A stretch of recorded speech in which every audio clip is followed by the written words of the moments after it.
अस्सलाम वालेकुम वहदिय्याम मदद। मोमिनीन इकराम, उम्मीद करता हूँ कि आप खैरियत से होंगे। परवरदिगार आप सब मोमिनीन को सलामत रखे।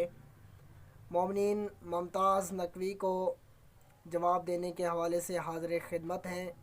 मुमताज़ नकवी ने एक एतराज़ किया है कि अस्हाब इमाम हुसैन अलैहिस्सलाम या अस्हाब अहले बैत अलैहिमुस्सलातु वस्सलाम वो फ़क़ीह थे या फ़क़ीह नहीं थे।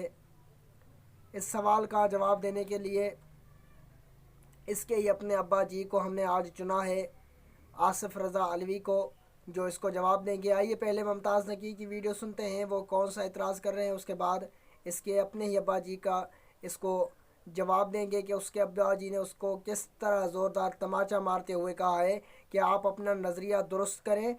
बहलूल किसी दीवाने का नाम नहीं था बल्कि एक फ़क़ीह था वक्त का। तो पहले मुमताज़ नकवी की बौखलाहट सुने। तो इसका अगला बयान था। फिर ये कहता है कि असहाब जो जगह जगह तबलीग के लिए जाया करते थे वो सहाब नहीं बल्कि मुज्तहिद थे।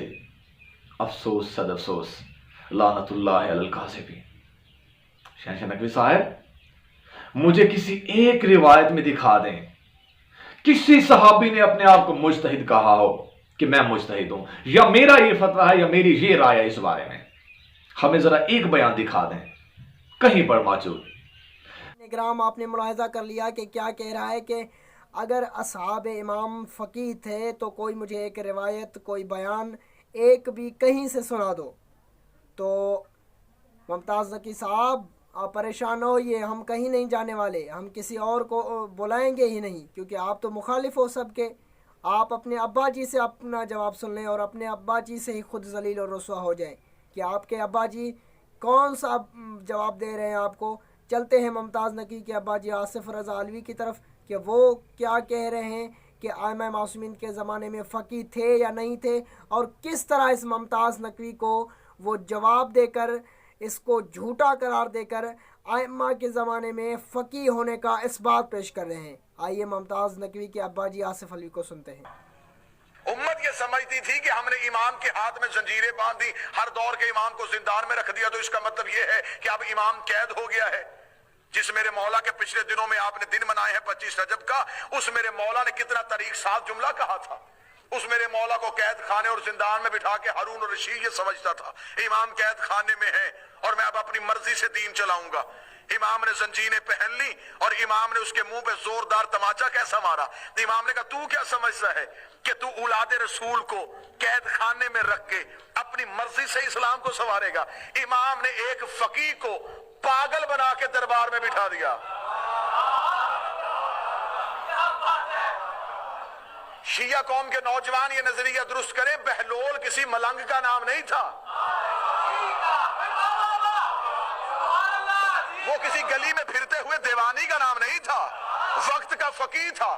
इमाम ने कहा, जनून इख्तियार कर, पागल बन के दरबार में बैठ जा और इसकी आंखों में आंखें डाल रखना, हुकूमत की बातें करे परवाह ना करना, दुनिया के कुत्ते हैं दुनिया में रहने दे, लेकिन अगर दीन पे हमला करने फौरन उठ के खड़ा हो जाना।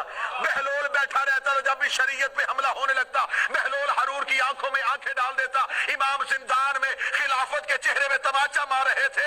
जिनका दीवाना इतना फकीह है वो आले मोहम्मद कैसे आलम।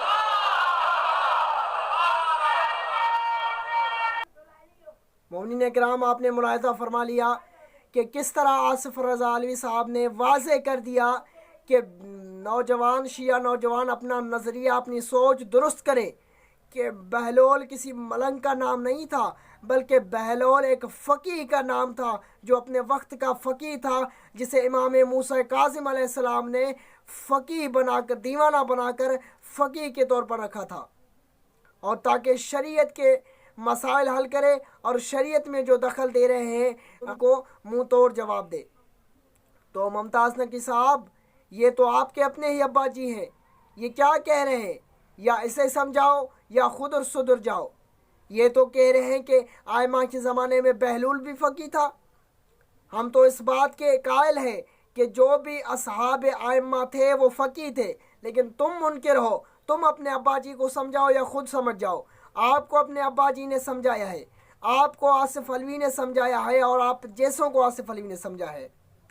तो मोमिनीन देख रहे हैं कि किस तरह मोमिनीन को गुमराह किया जा रहा है और किस तरह چھوٹے چھوٹے مسائلوں میں مومنین کو پریشان کیا جا رہا ہے، اور علماء سے، فقہا سے، مراجع سے، بزرگان سے دور کر کے جہالت کی طرف لے جایا جا رہا ہے۔ تو ممتاز نقوی نے اعتراض کیا، اس کے اعتراض پر ایک جواب اس کے اپنے ہی ابا جی کا میں نے دے دیا، اور اب دوسرا جواب دے رہا ہوں، اور وہ ہے حبیب ابن مظہر کا۔ حبیب ابن مظہر جو مولا حسین کے بچپن کے دوست تھے، جب مولا نے اسے کربلا بلانا چاہا تو کیا لکھا؟ اے مرد فقیہ، کتابوں میں، روایات میں آپ جا کر دیکھیں کیا الفاظ ہیں مولا کے۔ مولا نے پہلا لفظ یہی لکھا ہے کہ اے مرد فقیہ جناب حبیب ابن مظہر، اور اس کے علاوہ مولا نے ابان ابن تغلب کو فقیہ بنا کر بٹھایا اور فرمایا کہ جا کر مسجد میں بیٹھو اور فتوے دو، تم جیسے اشخاص مجھے پسند ہیں کہ تم لوگ دینی مسائل حل کرتے ہو۔ اس کے علاوہ معاذ ابن مسلم اور مولا امیر المومنین کے چچا زاد بھائی ابن عباس، اور اس کے علاوہ کی بہت ساری دوسری روایات ہیں جس میں معصومین علیہ السلام نے خود نامزد کیے ہیں فقہا، اور ان کو حکم دیا ہے کہ تم جا کر لوگوں کے مسائل حل کرو اور ان کی دینی پریشانیوں کو دور کرو۔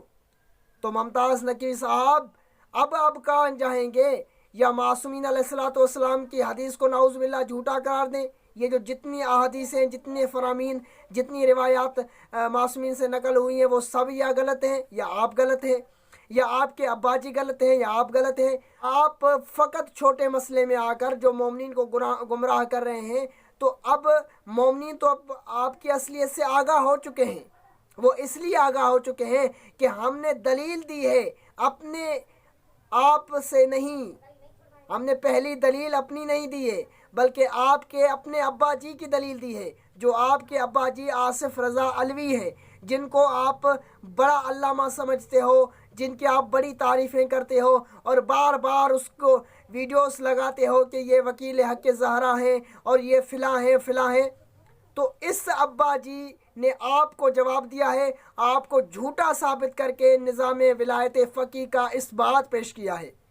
تو ممتاز انشاءاللہ میں آپ کو جواب دیتا رہوں گا، اور تم مقصر ہو، اور یہ بھی میں ثابت کر کے رہا ہوں اور رہتا رہوں گا، کیونکہ میری پچھلی ویڈیو مومنین آپ نے ملاحظہ کی ہوگی، اگر نہیں کی ہے تو ضرور جا کر کی ہے، جس کا تھمبنیل آپ کو نظر آ رہا ہے، جس میں ممتاز نقوی نے ائمہ کی شان میں توہین اور گستاخی کی اور ائمہ کی شان اور مرتبہ اور مقام کو کم کیا۔ اس پر ثابت ہو گیا کہ ممتاز نقوی مقصر ہے۔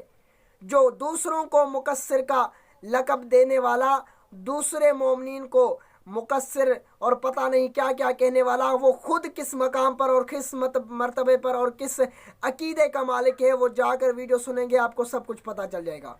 تو مومنین انشاءاللہ میں حاضر ہوتا رہوں گا، اور اس طرح کے جاہل قسم کے لوگ جو دین میں تفرقہ ڈال رہے ہیں، مومنین کو تقسیم کر رہے ہیں، اور ہمارے علماء، فقہا، مراجع اور مرکزیت سے ہمیں دور کر رہے ہیں، ان کو اچھے طریقے سے سبق سکھایا جائے گا، اور ان کے جاہل طرح کے جو سوالات ہیں ان کے سوالات کا جواب بھی دیا جائے گا۔ تب تک کے لیے میں آپ سے التماس چاہتا ہوں، والسلام علیکم ورحمۃ اللہ وبرکاتہ۔ وہدیہ یا عالم